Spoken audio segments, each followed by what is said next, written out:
Un bébé, un petit enfant est complètement livré à lui-même, sans défense. Okay, on est les êtres les plus sans défense et pendant le plus longtemps dans la nature entière, okay, nous les êtres humains.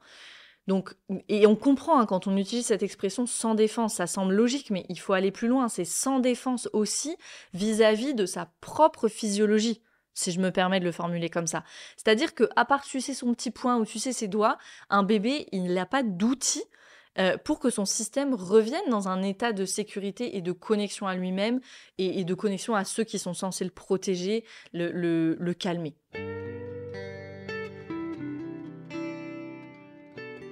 Bienvenue dans Pas de soucis, le podcast pour se libérer de l'anxiété avec Camille Thomas.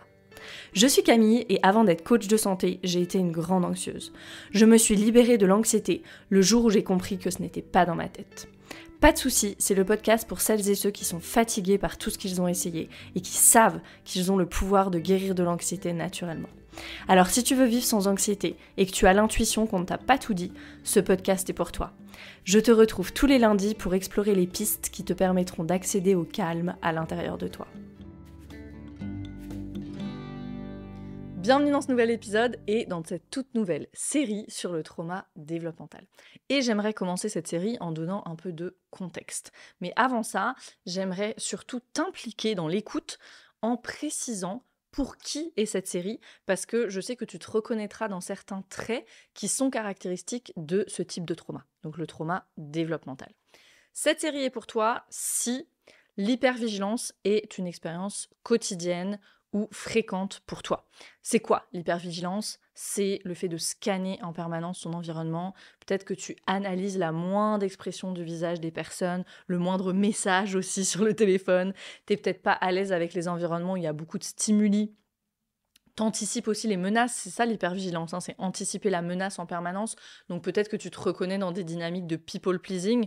Ça, c'est vraiment le fait d'anticiper comme ça le changement d'humeur de quelqu'un ou la déception de quelqu'un. Peut-être que je vais dire ou faire quelque chose et cette personne, elle pourrait être déçue. Et du coup, voilà, on anticipe ça, on anticipe la menace.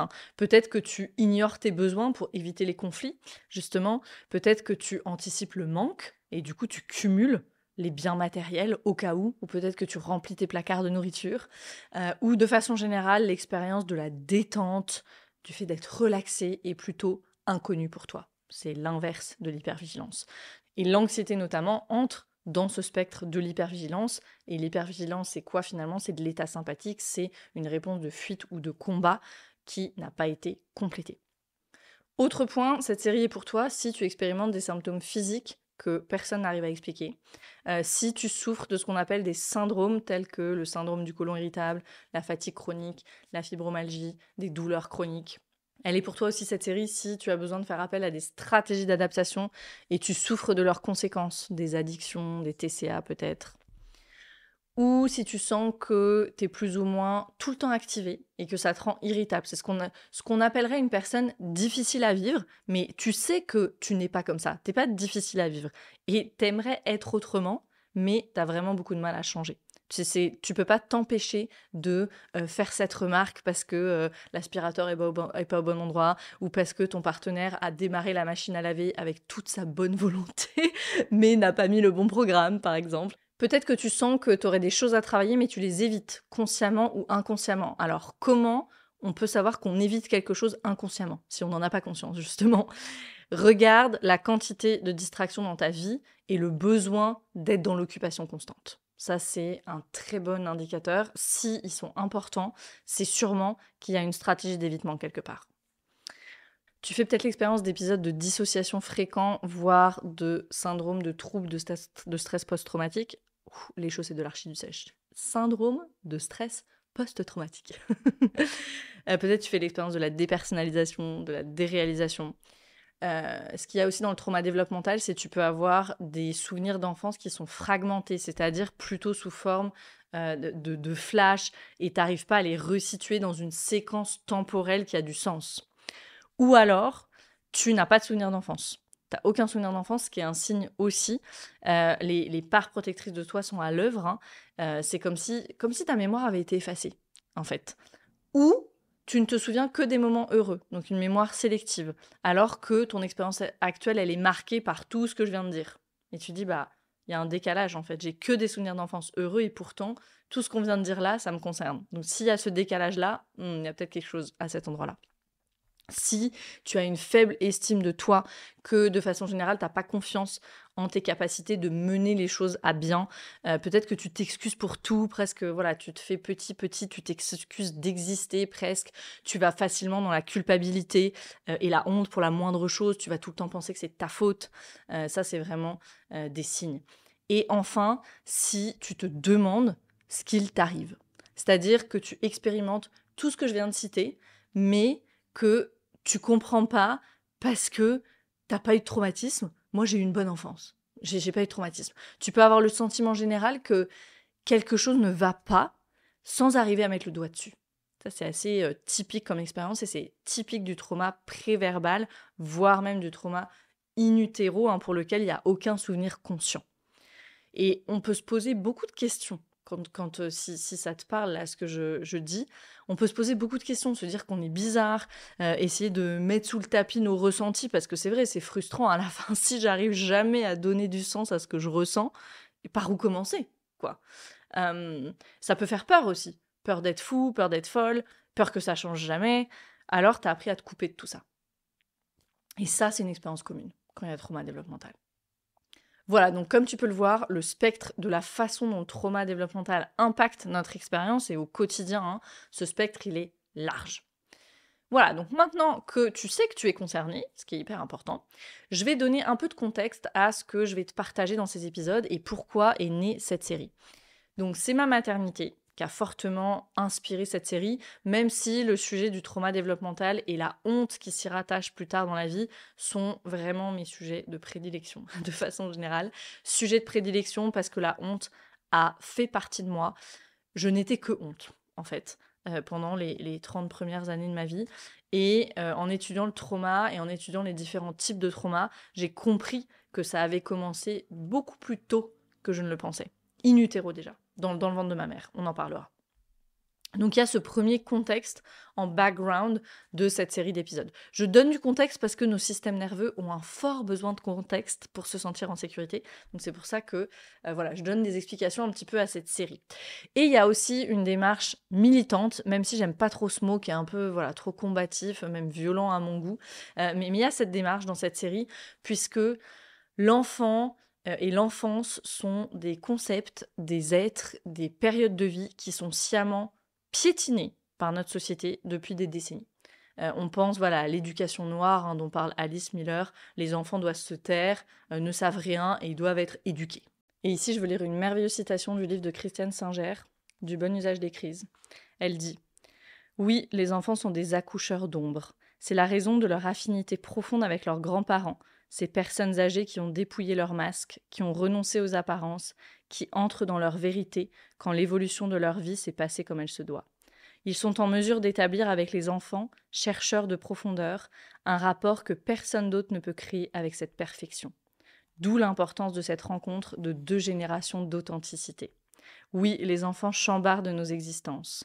Le malheur veut que nous nous chargions de leur éducation au lieu de les laisser faire la nôtre. Et tout le malheur vient de là. » Je crois que tout est dit dans ces quelques lignes sur les enfants et sur l'enfance.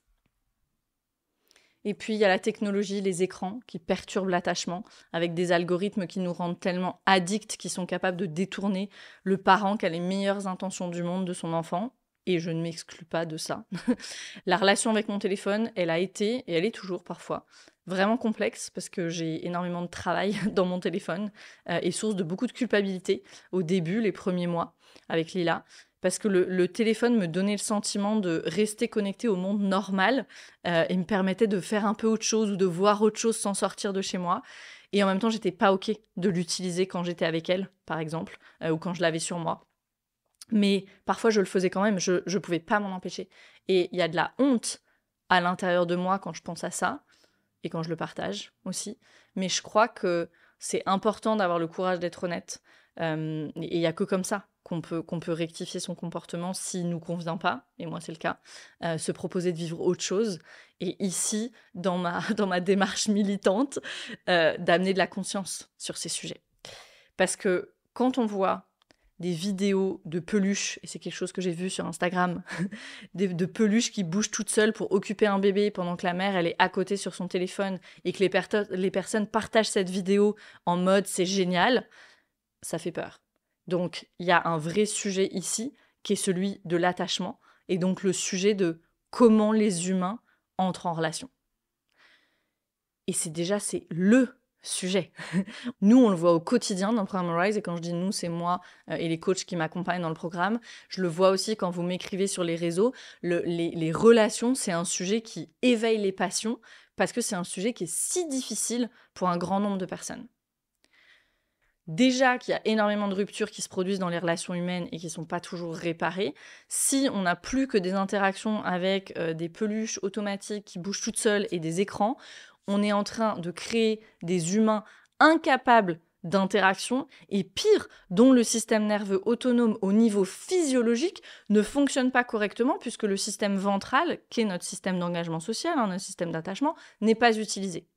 Et ça, ce sont des personnes qui ne sauront pas au niveau inconscient, physiologique, automatique, autonome, qui ne sauront pas utiliser ce système de connexion, de sécurité, d'engagement social, qui ne sauront pas le faire physiologiquement au niveau du système nerveux autonome, ce qui entraîne aussi plein de problèmes de santé, puisque l'état ventral est indispensable à la régulation d'un grand nombre de processus physiologiques. Autrement dit, c'est dramatique ce qui se passe. Et puisqu'on est dans le thème du sombre constat, allons jusqu'au bout, avant de démarrer avec des explications et des pistes qui redonnent véritablement de l'espoir et surtout qui redonnent le choix et la maîtrise de notre expérience, j'ai nommé les naissances. Le sujet de la naissance. Je le vois de façon très simple. Si on change les naissances, on change les personnes, et si on change les personnes, on change le monde. Voilà, l'épisode est terminé, merci beaucoup. Non. La naissance, c'est aussi un processus complètement naturel, oui, qui comporte des risques et qui ne se passe pas toujours comme on voudrait, comme dans tout dans la vie en fait. Un processus naturel qui a été complètement phagocyté par le monde médical. Et quand je dis phagocyté, c'est pour être sympa. Le mot juste, ce serait peut-être plus détruit. Disclaimer, avertissement, parce que je ne veux pas faire face à une levée de bataillon. Comme toujours, oui, le médical a sa place, c'est pas ce qu'on est en train de dire, hein. Le médical a sa place et on peut avoir une gratitude juste immense pour ce qu'il permet quand il y a des urgences, quand il y a des maladies. J'ai une amie dont le bébé avait une cardiopathie, c'était opérable tout de suite à la naissance, mais merci. Juste, waouh, merci les chirurgiens, merci le monde médical, genre merci. Oui, en termes d'attachement pour ce bébé, c'est pas idéal d'être enlevé à sa maman tout de suite après la naissance pour être opéré, de passer les premières semaines à l'hôpital, etc. Mais voilà, on sait qu'ensuite, tout se renégocie. Qu'en travaillant avec son système nerveux autonome, on peut réparer même d'énormes ruptures dans l'attachement plus tard dans la vie, donc on se tranquillise. Okay ? Donc, je ne dis pas que le médical n'a pas sa place. Ce que je dis, c'est qu'il n'a pas sa place quand le processus se passe bien. Ce que je dis, c'est qu'on doit arrêter de faire peur aux femmes avec l'accouchement, qu'on devrait beaucoup mieux les accompagner avant avec tous les petits maux de grossesse qui nous pourrissent la vie et après dans le postpartum qui vient avec son lot de douleurs physiques et de souffrances psychologiques si on n'est pas préparé et soutenu. Et honnêtement, on ne l'est pas aujourd'hui. Le dernier épisode de la série sera consacré à mon expérience de grossesse, d'accouchement, de postpartum. Donc, voilà, je ne vais pas en parler dans ces épisodes-là. Ces épisodes, ils seront consacrés à expliquer les concepts et à répondre aux questions sur le sujet du trauma développemental. J'irai davantage dans le sujet grossesse, postpartum, accouchement, dans le 3e épisode, qui est le dernier épisode de la série. Bien sûr, je partage toujours un petit peu mon expérience au fil de l'eau, et déjà, ce que je viens de dire, c'est pas neutre, hein, c'est une opinion, voilà, c'est forcément empreint de mon expérience, mais je ferai le récit complet de voilà ce que j'ai appris, les apprentissages de vie, les apprentissages professionnels aussi, parce qu'il y en a eu dans le dernier épisode de la série. Donc, après cette longue mise en contexte, on démarre. On va commencer par ce qu'est le trauma développemental, parce que c'est la question qui est revenue le plus, en fait, quand j'ai partagé le sujet. Avant de préparer ces épisodes, je vous ai posé des questions en story. Enfin, j'ai proposé que vous me partagiez, en fait, vos questions sur le trauma développemental, et c'était la question qui est venue le plus, c'est quoi ? en fait? Et c'est une très bonne question. Et puis ensuite, on parlera de quels sont les signes du trauma développemental, qui était aussi une de vos questions. Alors, j'en ai un petit peu parlé dans l'intro. Et puis, on parlera aussi de ce qui se passe in utero et un petit peu de la naissance. Donc, un point vocabulaire avant de commencer, j'utiliserai souvent les termes trauma développemental, trauma préverbal dans cette série d'épisodes. Ces termes, ils pourraient être interchangeables si on n'est pas très précis. Okay, et en même temps, voilà, le premier, donc trauma développemental, c'est plus large que le second, que le trauma préverbal. C'est plus large le trauma développemental dans sa temporalité, puisque notre cerveau, il se développe, donc développemental, hein, jusqu'à l'âge de 25-26 ans environ. Notre cortex préfrontal, il est totalement terminé uniquement à cet âge-là. Donc finalement, tout ce qui nous arrive et qui peut avoir une charge traumatique avant 25-26 ans, je le considère comme faisant partie de la catégorie du trauma développemental. Parce que pendant toute cette période-là, notre cerveau, il est encore en train de se développer, concrètement. Le trauma préverbal, quant à lui, il porte bien son nom, c'est tout ce qui nous arrive avant que nous puissions l'exprimer avec des mots. Donc, mais pour moi, c'est plus que juste former des mots. C'est tout ce qui nous arrive avant que nous puissions véritablement organiser nos idées et les communiquer avec une phrase. C'est-à-dire que je compte pas les premiers gue du bébé, les premiers areux, ou même les premiers papa, maman, ok? Ça compte pas. On est encore dans le préverbal à ce moment-là, ok? En tout cas, selon moi. Donc, je dirais que le préverbal, c'est de la conception, et même de l'idée de la conception et du désir d'enfant, jusqu'à environ 6-7 ans. Et le trauma développemental, c'est donc du désir d'enfant à 25-26 ans. Donc voilà, ici quand je parle de trauma préverbal, développemental, ok, je vais parler de tout ce qui se passe avant qu'on ait une cognition, et donc ce serait de la conception à 3 ans à peu près, mais je vais élargir cette fenêtre, puisqu'on l'a vu dans la série précédente sur le podcast, qui est la série Conscient-Inconscient, qu'avant l'âge de 7 ans, on n'est pas dans les mêmes ondes cérébrales, on n'opère pas dans les mêmes ondes cérébrales que les adultes. On est dans un état de conscience qui, selon ce que nous dit Bruce Lipton, hein, peut s'apparenter à un état d'hypnose. Ces fameuses ondes θ. Si tu veux des précisions là-dessus, va écouter les épisodes juste avant cette série, qui font partie de la série Conscient-Inconscient. Donc, dans cette série, quand je parle de trauma développemental, préverbal, tôt dans la vie, je parle de cette fenêtre-là, de la conception à 7 ans environ. Donc après cette longue et nécessaire introduction sur la fenêtre de temps, on commence, et puis commençons par le commencement. Et le commencement, c'est que toutes les 4,3 secondes, un bébé est né quelque part sur Terre. Ce chiffre me donne le vertige, genre 1, 2, 3, 4. Un bébé est né. 1, 2, 3, 4. Un bébé est né. Ça donne juste le vertige, ce chiffre. Et ce chiffre, il donne surtout un poids énorme au sujet qui nous occupe dans cette série, puisque parmi ces bébés, certains bénéficieront d'un attachement sécure, d'une fondation bonne, solide, pour partir dans la vie, et d'autres non. Et peut-être que c'est notre seule mission sur cette terre, si on veut que les choses changent, notre seule mission, c'est de modifier ce ratio, faire en sorte qu'un maximum d'enfants puissent expérimenter la sécurité, la connexion, le plus tôt possible dans la vie. C'est-à-dire déjà avant la conception. Oui, parce qu'on est tous des embryons. Et ici, quand je dis ça, je fais référence au travail de Jaap van der Wal, je ne sais pas si je le prononce bien, c'est un Hollandais, un médecin néerlandais, qui a écrit de façon extensive sur le sujet du prénatal.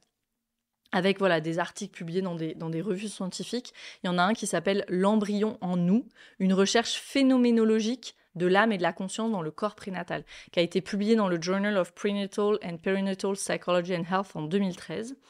Et Jaap van der Wal, il pose cette question, il dit « Quand avez-vous commencé à grandir ?» Pas à la naissance, mais à la conception. Vous avez commencé à grandir, à faire des expériences et à être un être humain.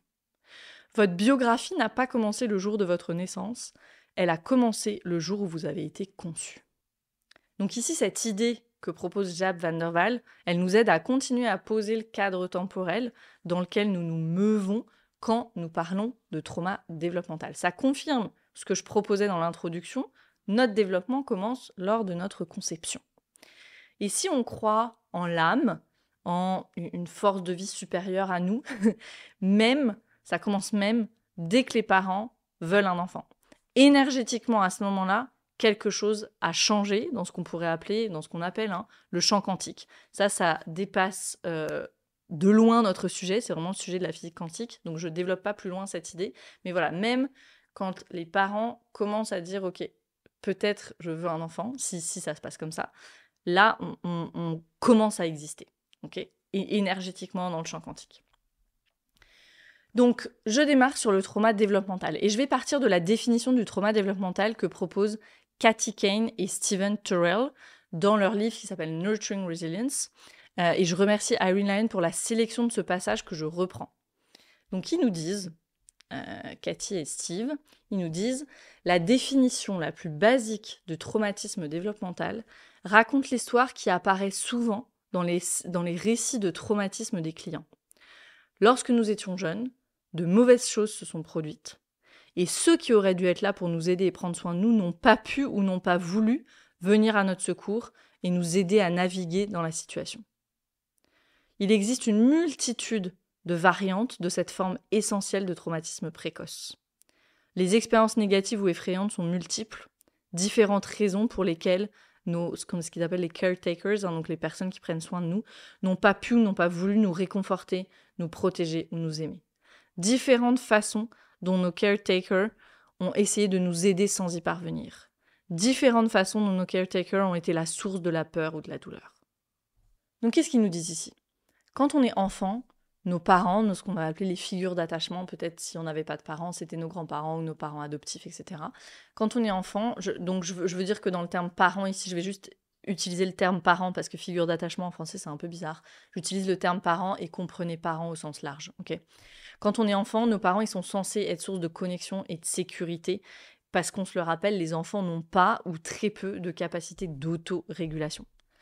Et je vais répéter cette information de plusieurs façons parce que c'est super important à comprendre et à intégrer, surtout parce qu'on nous a asséné le contraire. Sans le dire, mais dans la façon dont les adultes se sont comportés pendant des siècles avec les bébés, avec les enfants, et plus récemment aussi avec ce que les experts, alors si tu m'écoutes en version audio, je fais des grosses guillemets avec mes doigts là en parlant, ce que les experts conseillent aux parents. Une parenthèse là-dessus en parlant des experts. Pendant mon postpartum, Mathilde y regardait la série Mad Men, qui raconte l'histoire de personnes qui travaillent dans une grosse agence de pub dans les années 60. Et parfois, je regardais quelques passages, voilà, je passais où j'étais là dans le canapé.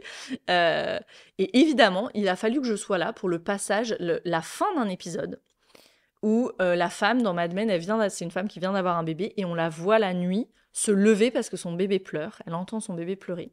Et on la voit s'arrêter devant la porte de la chambre du bébé. Donc déjà, il est dans une autre chambre. Premier truc. Elle s'arrête devant la porte de la chambre, elle regarde la porte et on entend les pleurs hyper intenses du bébé. Et on la voit regarder, hésiter et avec un regard désespéré de truc de... Oh, genre, un truc de... J'aimerais y aller mais je peux pas. On la voit passer son chemin et disparaître dans le couloir sombre. Et là, l'épisode se termine. J'en ai cauchemardé la nuit, je vous promets.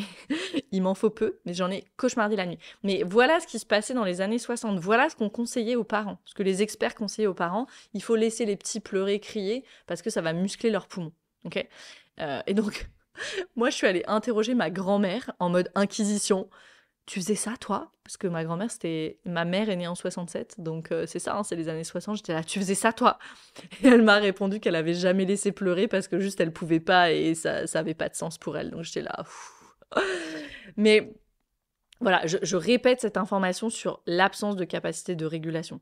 Un bébé, un petit enfant est complètement livré à lui-même, sans défense. Okay, on est les êtres les plus sans défense et pendant le plus longtemps dans la nature entière, okay, nous les êtres humains.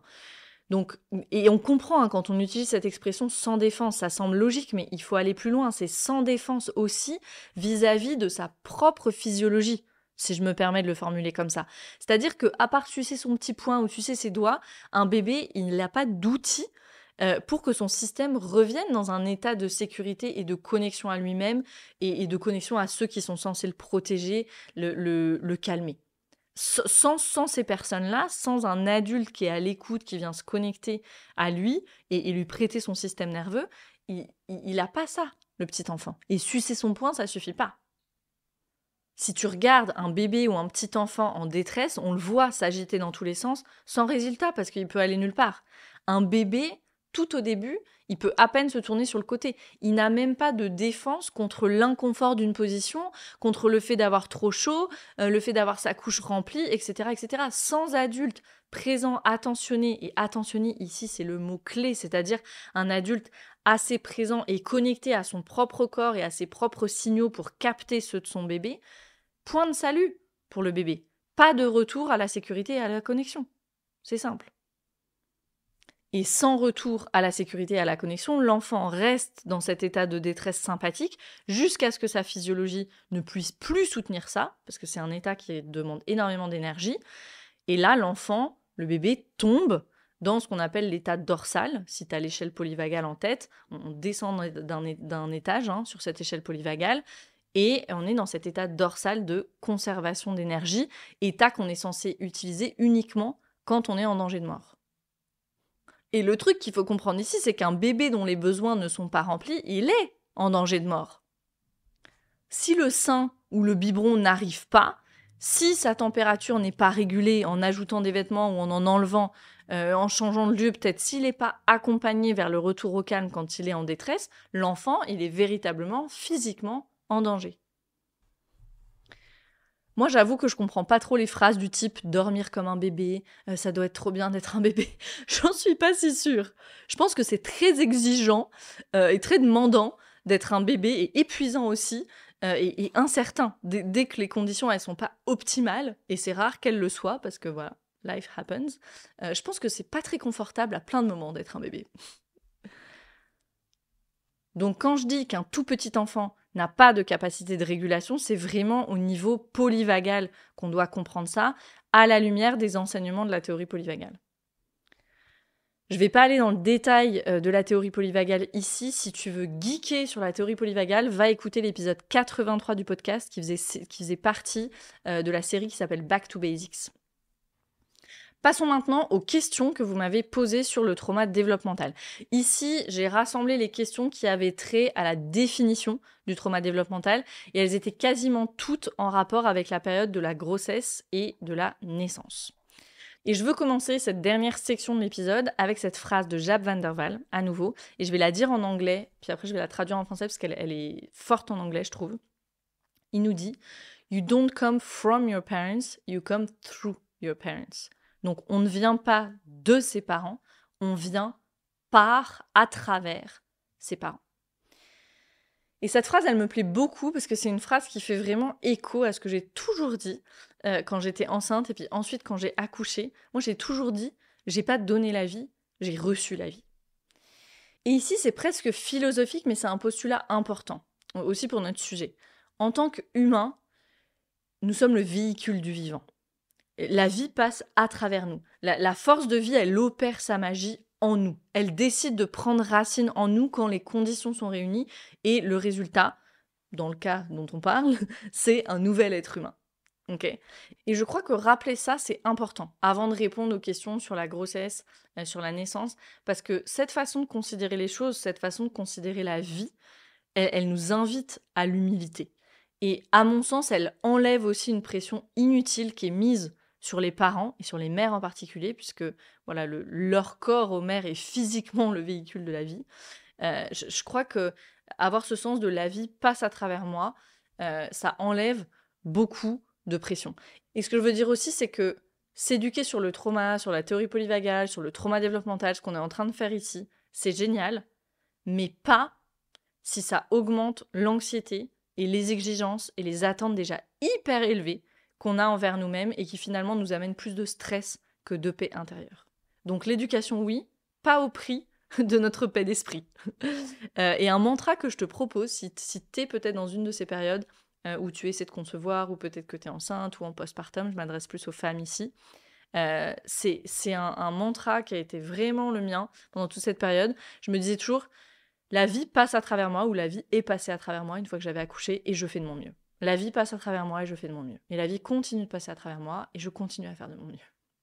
Et moi, ça a vraiment dû être un mantra parce que, avec tout ce que je sais sur l'attachement, Si ma tête avait pris le relais et que j'étais partie dans ce que je sais théoriquement, ça aurait été très difficile à plein de moments. Et encore maintenant. Et encore maintenant, il y a parfois ce conflit entre ce que je sais et ce que je sens, par exemple. Euh, Quand les parents de Mathis, par exemple, viennent, donc les parents de mon mari, je suis tellement heureuse d'avoir du relais, de pouvoir faire autre chose pendant quelques heures, et je vois que les journées, elles sont plus calmes, elles sont plus faciles, sa maman, elle vient une journée par semaine, elle nous aide, etc. Et c'est là aussi que je vois qu'il faut vraiment un village pour élever un enfant, et que la nature l'avait prévu comme ça, mais ça, c'est un autre sujet. Et en même temps, ses parents, je les vois, je les entends avec elle, et souvent, je les sens et je les entends tellement déconnectés. Ils croient que il faut l'animer tout le temps, et ils parlent super fort, et moi, je capte très souvent bien avant eux que ça y est, elle se désengage, par exemple, elle tourne le regard, et eux, je vois qu'ils remarquent pas ça. Et ils continuent à faire des grimaces, à lui parler, d'ailleurs, comme si elle était débile. Moi, je parle à Lila comme à une adulte, je pense pas qu'il faille grimacer et qu'on doive parler aux bébés comme à des bébés. Je pense qu'ils comprennent tout, à un autre niveau, mais qu'ils comprennent tout. Même si c'est pas forcément sur le même plan, mais voilà, ça c'est moi. Et bref, ils chantent fort, ils font des grimaces et tout. Et si moi je suis là, et puis je me dis qu'elle va être traumatisée à chaque fois que ces rythmes d'engagement et de désengagement sont pas respectés à la minute ou à la seconde près, je vais amener mais tellement de stress dans l'espace en fait. Et je vais sûrement me disputer avec mon mari parce que je vais lui demander de parler à ses parents et puis il saura pas quoi leur dire parce qu'il comprendra pas ce que je veux, etc. Et puis que ces concepts sont tellement étrangers, leurs sont tellement étrangers à eux que voilà, quoi leur dire. Et eux, ils sont juste là, voilà, dans leur joie, dans leur enthousiasme, justement un petit peu trop parfois, mais voilà, d'avoir leur première petite fille, et puis ils font de leur mieux, en fait. Ils font de leur mieux avec ce qu'ils sont, avec ce qu'ils savent. Et il y a des jours où, voilà, c'est moins facile que d'autres, pour moi, de lâcher ça. Mais je sais aussi que pour l'harmonie globale, et les enfants, ils sentent tout ce qui se passe entre les adultes, donc ils sentent s'il y a de l'harmonie ou s'il y a de la discorde. Je sais que pour l'harmonie globale, dans ces moments-là, c'est à moi de me réguler, de demander à la part de moi qui a toute cette connaissance et qui veut que tout soit fait en fonction de cette connaissance, que tout soit au millimètre près pour Lila, de me faire un peu d'espace. Voilà, demander vraiment à cette part de moi, est-ce que tu peux me faire un peu d'espace, de déposer mes peurs, c'est à moi de faire ce travail-là dans ce moment-là. Et cette part de moi, souvent, elle est déçue par moi, parce que je suis pas parfaite, parce que je fais pas tout au millimètre près, je fais pas tout en fonction de ses connaissances. Elle est déçue parce que parfois je prends mon téléphone, parce que parfois je vois sa tête qui est tournée, qui est attirée par la lumière de la télé, parce que voilà, Mathis regarde une série et puis je suis fatiguée là, dans ce moment-là, et du coup je la laisse une minute regarder, et ou j'oublie de la prévenir quand je la mets dans les bras de quelqu'un d'autre, ou je la mets au lit et puis je suis en train de penser à autre chose. Cette part de moi, elle est pas contente dans tous ces moments-là, et je l'entends à l'intérieur de moi me dire « t'as pas assuré, t'as pas assuré ». Et je sens la culpabilité arriver avec ses gros sabots. Et à chaque fois, je me demande pardon à l'intérieur. Et à ces parts-là aussi, et je réinvite ce mantra. La vie passe à travers moi, la vie est passée à travers moi, et je fais de mon mieux, et je continue à faire de mon mieux. Et parfois, c'est la culpabilité qui gagne la manche. Alors, je m'autorise à la ressentir. Et parfois, je pleure un bon coup, parce que là, c'est vraiment trop. Et puis, ça passe. La vie passe. Et je continue à faire de mon mieux. Et je vais vers une ressource. Et je vais vous dire, à tellement de moments, et pourquoi je raconte ça? Déjà, pour peut-être déculpabiliser des mères, des pères qui m'écoutent. Et puis pour voilà, partager qu'à tellement de moments, j'ai ressenti une gratitude immense, même dans les moments difficiles, pour tout le temps, l'engagement, la dévotion que j'ai eue, moi, dans ma guérison ces dernières années. Parce qu'il n'y a rien de plus précieux dans ces moments-là que de pouvoir stopper une boucle de pensée noire, de pouvoir stopper la culpabilité, de pouvoir stopper la part critique au bout de juste quelques secondes, parce qu'on est capable de revenir, de se réorienter, d'aller vers une ressource. Il n'y a rien de plus précieux dans ces moments-là que cette compétence-là. Et c'est une compétence. Surtout quand on connaît les chiffres sur la santé mentale des mères. Je ne vais pas m'étendre sur ce point. J'en parlerai plus avant dans le dernier épisode de la série, parce que je parlerai aussi de ma propre santé mentale. Mais je vais juste citer cet article du Point. Enfin, je vais citer juste le titre de l'article. C'est un article du Point de 2023. Et le titre de l'article, c'est « Le suicide est la première cause de mortalité des jeunes mères ». Et c'est des chiffres que j'ai retrouvés à plein d'endroits. Donc il y a un vrai sujet à cet endroit-là. Donc voilà pourquoi il n'y a rien de plus précieux que cette compétence quand je dis de pouvoir stopper une boucle de pensée noire. d'aller vers une ressource, de se réorienter, autrement dit, de retrouver notre chemin vers le ventral, vers cet état de sécurité, de connexion. Et je crois tellement important de connexion à nous-mêmes dans ce moment où on est avec des bébés, des petits-enfants, ou peut-être on a moins de temps pour cette connexion à nous-mêmes, tellement important de pouvoir rapidement retrouver notre chemin vers ça. Donc je passe à vos questions et j'en ai sélectionné 4 qui résumaient un peu toutes les autres questions. La première question, c'est: est-ce que la naissance n'est pas un trauma en soi ? C'est une très bonne question. Certains disent que c'est un trauma en soi, oui. Ça fait penser à la citation de la série The Good Place qui dit « Birth is a curse and existence is a prison ». La naissance est une malédiction et l'existence est une prison. On pense aussi au livre de la Genèse, dans la Bible, où Dieu dit à Ève « Tu enfanteras dans la douleur ». Et ça, tout ça, le châtiment divin, il a sûrement permis pendant longtemps d'expliquer et même de justifier la souffrance de l'accouchement. Sans doute aussi pour lui donner du sens, parce qu'il n'y avait pas tellement d'autres explications. Le fait qu'une naissance puisse être traumatique pour la mère, ça fait aucun doute. Le fait qu'elle puisse l'être pour le bébé, pour l'enfant, ça fait aucun doute non plus. Voilà, il peut y avoir même des séquelles physiques pour la mère, pour le bébé. Le lien a été fait avec des bébés qui sont agités, qui dorment moins bien. Le lien, il a été fait avec des naissances difficiles, notamment. Ce qui peut participer de cette charge traumatique, c'est aussi tout ce qu'on a fait au niveau médical pendant des années. Pendant longtemps, on croyait quand même que les bébés ne ressentaient rien. On opérait sans anesthésie les bébés, jusque dans les années 80. Les années 80 ! J'ai envie de pleurer en pensant à ça, vraiment. Quelle ignorance et que de souffrance. Aujourd'hui, on sait au contraire qu'ils ressentent tout. Avec Lila, moi, combien de fois je me suis dit « mais c'est pas possible ». Il suffit que je pense à quelque chose qui m'agace. Et forcément, le système nerveux autonome, de façon automatique, le corps, il va légèrement en tension, mais même si elles sont subtiles, ces tensions, et même sans que forcément que moi, je m'en aperçoive. Et elle le ressent immédiatement, elle commence à s'agiter, à pleurer. Si on fait attention, on peut clairement voir qu'un bébé capte tout.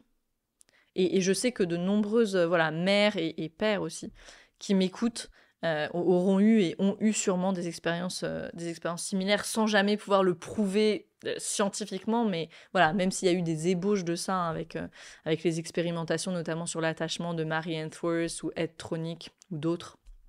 Mais voilà, scientifiquement, il n'y a jamais eu de preuves.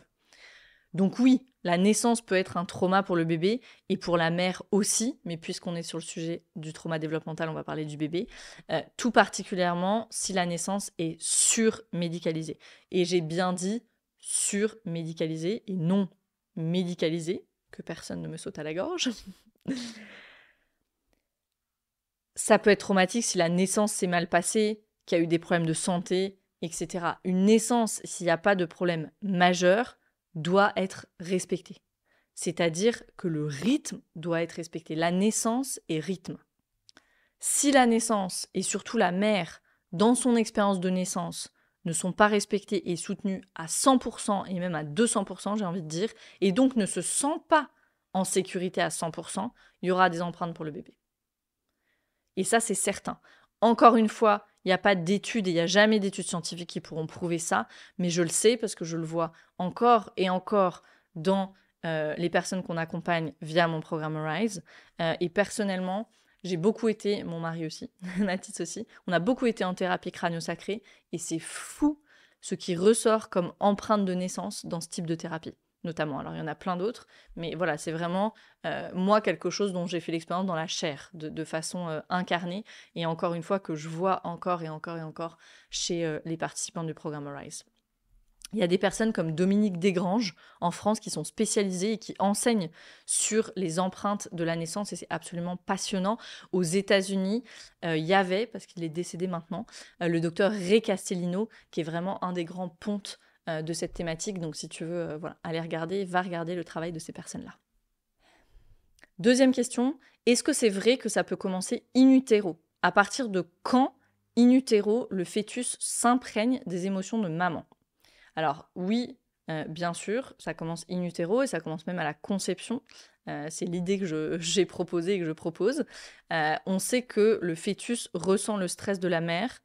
Oui, bien sûr, ça peut commencer in utero, et même à la conception, c'est l'idée que je proposais.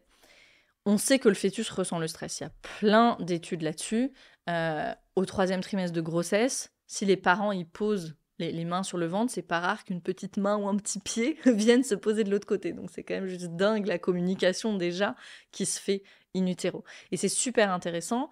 Un point très intéressant, c'est que le toucher est le tout premier sens à se former. Le développement du toucher commence à peu près à 8 semaines, ce qui est tellement tôt en fait. Le sens du toucher, il commence par le développement des récepteurs sensoriels du visage, principalement les lèvres, le nez, et après au cours des mois suivants, il y a des récepteurs tactiles, du coup du toucher, qui commencent à se développer sur d'autres parties du corps. La paume des mains, la plante des pieds à 12 semaines à peu près, l'abdomen à 17 semaines. Donc, in utero, il se passe tellement de choses et le bébé ressent déjà, rien qu'à partir de 8 semaines par le toucher.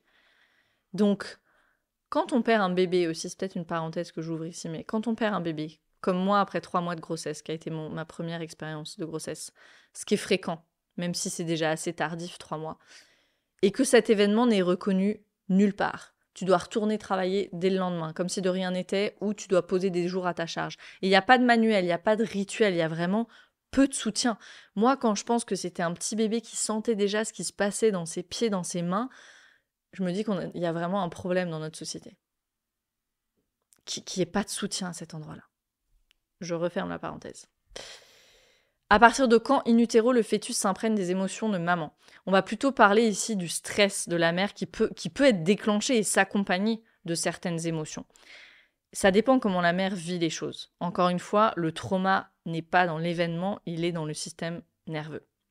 Il y a des dizaines, des centaines d'études qui font le lien entre le stress prénatal, comment va se passer l'accouchement et les conséquences sur la santé physique et émotionnelle de l'enfant plus tard dans son développement. Donc ça, c'est un lien qui est établi dur comme fer, je dirais. Et c'est logique. L'activation de la réponse de stress de la mère, elle entraîne des modifications de l'activité endocrinienne, donc l'activité des hormones, il y a des hormones de stress qui sont libérées, et de l'activité inflammatoire. Et le corps de la mère, c'est l'environnement de l'enfant. Et quand j'étais enceinte, c'était une pensée qui me donnait le vertige, ça. Je me disais, j'évolue dans le monde, et maintenant, je suis le monde de quelqu'un. Genre, mon corps est devenu un monde. C'est un peu vertigineux, cette pensée, non? Donc, voilà, bien sûr, c'est logique pour répondre à la question. L'enfant ressent le stress de la mère et surtout le ressent sans contexte. L'enfant, il n'a pas d'explication ou de visibilité sur ce qui se passe dehors, donc il reçoit juste le stress. Okay, d'où l'importance de prendre soin de ça, si on peut au maximum, et de soutenir les mères. Troisième question. Une mère qui a peur de mourir lors de l'accouchement, est-ce qu'il y a des conséquences sur le bébé? Ce que je peux imaginer, ce que je lis un peu sous la question, c'est j'imagine que cette peur, elle provoque du stress pour la mère. Donc oui, je renvoie à la réponse du dessus. Ici, ça serait intéressant de travailler au niveau des croyances, au niveau transgénérationnel. Et je vais peut-être partager mon expérience ici, parce que moi, j'avais cette peur, mais je ne le savais pas. Je l'avais au niveau subconscient. Et j'ai fait beaucoup de travail avec le subconscient, j'ai fait beaucoup de psyché pour préparer mon accouchement, parce que je voulais un accouchement naturel. Et donc, j'ai beaucoup travaillé sur mes peurs. J'avais une peur bleue de l'accouchement, vraiment. Et je voulais remplacer ces peurs par des croyances qui seraient à mon service. Et au fil de mes réflexions, je me disais justement que j'allais programmer quelque chose comme tout passe et puis je vais survivre à ça, en fait, au niveau le plus basique. Et en testant au test musculaire, je survis à l'accouchement, ça testait faible. Donc, imaginez la lourdeur de cette croyance. J'avais la croyance, en gros, que j'allais pas survivre à ça. Et c'est pas tellement mystérieux d'où elle vient, parce que ça fait très peu de temps, finalement, si on regarde la timeline de l'histoire, ça fait très peu de temps, finalement, dans l'histoire du monde, que les naissances sont médicalisées et qu'il y a peu de décès sur le nombre de naissances. Peu de décès d'enfants et encore moins de mères. Ça ne veut pas dire qu'il y en a pas, et il y en a, et si vous avez traversé ça, je ne nie absolument pas votre expérience. Je dis seulement que statistiquement, c'est beaucoup moins fréquent qu'avant. Nos arrière-arrière-grand-mères, elles entendaient régulièrement qu'une femme était morte en couche. Donc, quand tu allais accoucher, tu savais que tu pouvais mourir. Enfin, concrètement, tu savais que tu pouvais y rester. Et les femmes, elles étaient d'un courage qui me donne beaucoup d'émotions, moi, qui me donne une émotion hyper intense. Et donc cette croyance qui était réelle, qui n'était pas une croyance, qui était réelle, qu'on ne puisse pas survivre, qu'elle se soit passée de génération en génération, ça a du sens. Et c'est important, je crois, d'en prendre conscience et nous de nettoyer ça avant, si on peut. Donc oui, pour répondre à la question, est-ce qu'il y a des conséquences sur le bébé? Il y a des conséquences si c'est une croyance qui amène du stress et de la peur, et j'imagine que c'est le cas. Dernière question, si on ressent des émotions difficiles enceinte, est-ce utile de dire à son bébé qu'il n'y est pour rien? Je dirais oui. Oui, parce que je le disais, je crois qu'ils comprennent tout. Et surtout, si tu as l'espace de dire à ton bébé qu'il y est pour rien, c'est que quelque part, toi, tu as accès à de la régulation. Et donc, ça veut dire que tu es capable de faire baisser ta réponse de stress, ce qui est super bénéfique, on l'a vu, pour le bébé. Parce que c'est ce que je disais, je vais revenir un petit peu sur cette histoire de contexte que j'évoquais tout à l'heure. Il faut vraiment s'imaginer que le bébé, il n'a pas de contexte. Okay, il est à l'intérieur, il ne voit pas ce qui se passe à l'extérieur. Et ça, on l'apprend dans le travail avec le système nerveux. Pour se sentir en sécurité, un humain a besoin de contexte. Le bébé n'en a pas, il ne sait pas ce qui se passe. Il reçoit juste une douche d'hormones de stress. Et si c'est tout le temps ça, le fameux stress chronique, la conclusion subconsciente, elle ne peut être que le monde à l'extérieur doit être dangereux. Je reçois du stress en permanence. Et c'est quelque chose qu'on voit fréquemment chez les personnes qui viennent travailler sur leur traumatisme, cette croyance-là, le monde est dangereux. Et cette croyance, elle peut dater déjà de in utero.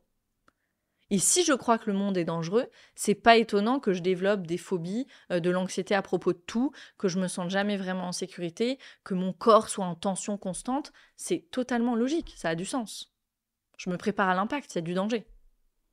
Donc oui, si tu traverses des périodes challengeantes, des choses difficiles dans ta vie, qu'il y a des émotions difficiles associées, le fait de dire à ton bébé « Ok, t'y es pour rien » et qu'il y ait cette communication-là, ça veut dire que déjà, toi, t'as accès à une forme de régulation. Donc ça ne peut être que bénéfique. Donc voilà pour notre premier épisode de la série sur le trauma développemental, sur ce qu'est le trauma développemental, donc tout ce qui nous est arrivé entre notre conception et l'âge de 7 ans.